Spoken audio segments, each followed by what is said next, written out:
তারা যেটাকে উন্নত বিশ্ব মনে করে সেই দেশগুলোতে চলে যাচ্ছে, প্রফেশনাল কোজে চলে যাচ্ছে। আরেকটা কারণ হতে পারে এটা যে তারা এই দেশটাকে নিজেদের জন্য সেফ মনে করতে পারছে না, এবং এমন কিছু আচরণ কেউ না কেউ তাদের সাথে করে যেখানে তাদের সেফটি চ্যালেঞ্জের মুখে পড়ে।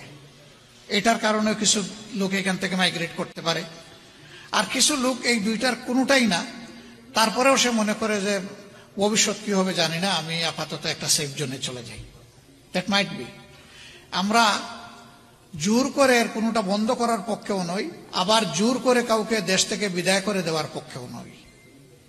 ইভেন আমরা এটাও ফিল করি, কারো কাছ থেকে কেউ যদি জোর করে 54 বছর অন্যায়ভাবে অবৈধভাবে কারো কোনো সম্পত্তি গ্রাস করে থাকে এবং এইটা যদি ডকুমেন্টেড হয়, যদি এভিডেন্সিয়ালি প্রুফ হয়, আমরা ওই সম্পত্তি তাকে ফিরিয়ে দেওয়ার পক্ষে। This is our stand. আমরা সমাজে কোনো বেইনসাফি একেবারেই দেখতে চাই না। ইনশাল্লাহ আমি আমার শেষের দিকে কথাগুলো একটু চেষ্টা করব। ধন্যবাদ আপনাকে। এরপরে কাকে চান্স দেবেন? হ্যাঁ, ওনার রিলিভেন্ট প্রশ্নটা হচ্ছে ভারতের সাথে অনেকগুলা চুক্তি হয়েছে শেখ হাসিনা শাসনের 15.5 বছরে। এর মাঝে কোন চুক্তিগুলা